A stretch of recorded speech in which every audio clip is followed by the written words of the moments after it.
What's up and welcome back. I'm John Stark from MacTheMovieGuy.com, your favorite blind film critic. And as part of my anticipation for Deadpool and Wolverine, I'm talking about Deadpool 2. And this film does have audio description. I actually bought a digital copy through Apple, but it's deluxe, done by Jebediah Barton. All of that is specific. I'll talk about it in a minute. I have a black baseball cap on backwards, black sunglasses, and a Yellowstone shirt. I'm sure Deadpool would love that. So I've seen Deadpool before. Deadpool 2 before. I love the film. I'm a big fan. I like to wear my biases right out in the open. I like comic books. I like Marvel. I really like the X-Men. I'm predisposed to like Deadpool. So if you feel like my grading is a little bit higher, we all have biases in life. And if we try to pretend like we don't, then that's when people get like weird. So, and I call out other critics when it's like, I feel like I can see your bias and you're trying not to acknowledge it. But this film, I think I like it slightly more. It's very like Toy Story 2 for me, where I like both films, but I actually kind of feel like Toy Story 2 has a little bit of the edge, because it benefits from the strong first film, and it doesn't have to like reintroduce you to everybody. You don't have to like learn about Wade's cancer, like we don't have to meet Vanessa. So because it doesn't have to jump into that level of story, it can jump right into the core story for Deadpool 2 and who these characters are. And he still has a taxi driver that now wants to become an assassin. He still is meeting TJ Miller at a bar because TJ Miller hasn't been canceled yet. We still have, the forming of the X-Force. He for temporarily is X-Men in training, as we're reminded. And it still is basically just, you get Colossus and Megasonic Teenage Warhead, who has a girlfriend, Yumio? Was it Yukio or Yumio? I couldn't remember. Anyway, and yeah, so everybody's here. I loved all of the little cameos in the X-Force. Domino is great. I think Zazie Beetz did a great job with Domino. I love that this whole thing is about trying to save Russell. Like, he couldn't save somebody else, but he's trying to save Russell, and how that plays out, and these institutions that sort of like abuse mutants, and how Domino is like, oh, now I know why I'm here. I was here too. I think that's cool that worked out. Cable, I think Josh Brolin made a great Cable. I like the Thanos jokes that come along with that. A lot of the jokes are really funny. I love how obscure they are too. Like the Cool Runnings reference followed by the Human Centipede. It's like only in Deadpool would you get those two things back to back. I have thoughts and questions regarding how this bleeds into Deadpool and Wolverine, which I haven't seen yet based on some of the reviews that I've heard, which is that basically it doesn't mention, I haven't heard a single critic mention anybody other than Peter that is from a previous Deadpool film. So I don't did we just introduce all these characters? Does Deadpool have all these, and we're not going to mention them again? Like, because at the end of this film, he gets to travel through time and quote fix his timeline. So there should be characters that we really do need to figure out, did he fix the timeline? Because that was the whole point of the end of the film. So somebody else should be back for Deadpool and Wolverine that wouldn't necessarily be back if you didn't stay for the end credits. Anyway, yeah. I do have questions about that, because obviously the character in question who did come back benefited from the time hopping. So it's like they're acknowledging the time hopping happened. So did it not happen for everybody? Like, what happened here? Anyway, I'm sure I'll figure it out when I watch the movie, but it's just disconcerting because nobody's mentioned any of those characters. And I'm like, how do you not mention all the characters that have been in, especially the ones that have been in two movies, like two Deadpool movies? Like, where are they? Like, uh, David Leitch, I think, directs an excellent film here. I don't know. I have my own feelings about the director of Deadpool and Wolverine.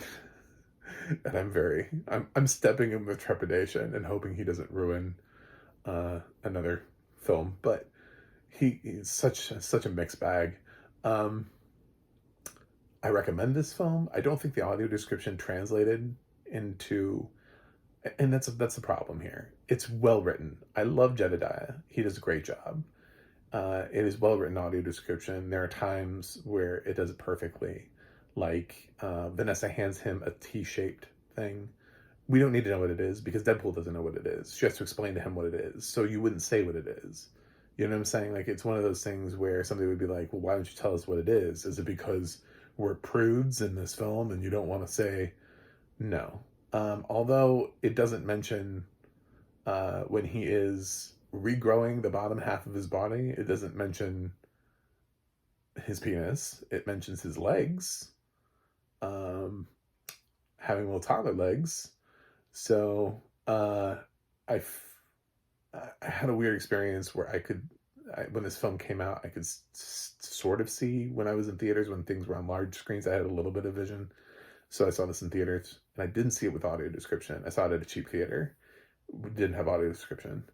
And that was how I wanted to expect. I was like, I'm not going to waste a ton of money on on this half experience, but I did really want to see Deadpool too. And I feel like I heard it was visible at the time, so I don't know. If it's not, then ignore me. But the other question that I had was, if Brad Pitt is seen as the Vanisher, we probably should say it in the audio description, because that casting, he's such a huge name in a nothing role. The role has no lines, and he's only seen for 2 seconds. So if you can tell that it's Brad Pitt, we should have put it in the audio description. That would be a cameo that you would throw in, that you would say the Vanisher as Brad Pitt, because it's part of the gag is that a huge actor in that role dies like that quickly. Anyway, I like the Juggernaut even though it's not Vinnie Jones. I really want to see an X-Force movie. I really want to see them. I hope this isn't the last. I hope Deadpool and Wolverine, which doesn't look like it will be based on the box office and how it's doing in the film. I know some critics aren't liking it, but we just got to get David Leitch back. I know Ryan Reynolds is really attached, but we have to get him back to David Leitch. Deadpool films belong with an action director, not the Night at the Museum, Cheaper by the Dozen. Yeah, he's done some stuff. I know Ryan Reynolds likes to work with him, but that doesn't mean that he needs to be on a Deadpool film. And the one question that I have for anybody still watching this video is, I didn't have the baby Hitler scene anymore. And I remember it being in theaters. Did we cut it? Was Disney upset? Did people protest? Was that a bridge too far for people? Do you still have it on your version? Is it on a physical media? I don't know, because I didn't have it. It was weird. I was expecting it, and I stayed all the way to the end of the credits, obviously, because I had to figure out deluxe Jedediah art, and I had to get that. But there was no baby Hitler, and I let it play out. I let it play all the way to the end, to where it kicks me back to the main screen. It's like at my Apple library. I never got it. Very weird. So I guess they've removed it from the film. I guess that's, special for whoever saw it in theaters.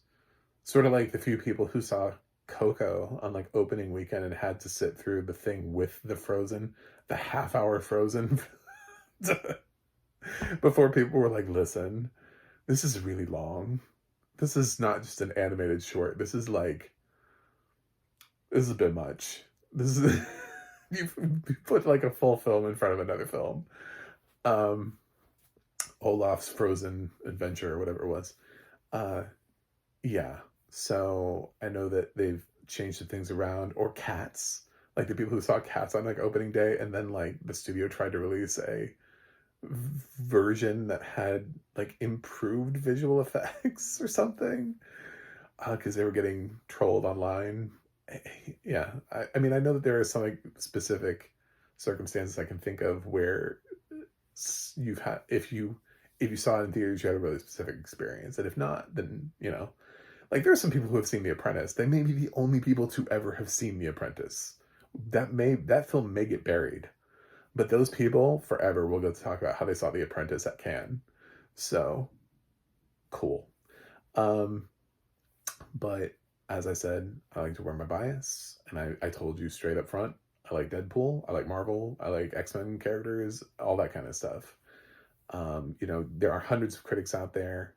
I talk about audio description on Blind, have a different perspective, but I also believe that you find the critics that align sort of with your perspective and the ones that you feel like, I don't know, you don't want to pick somebody who likes, nobody's going to follow a critic that just seems to hate everything that they like and like everything that you hate.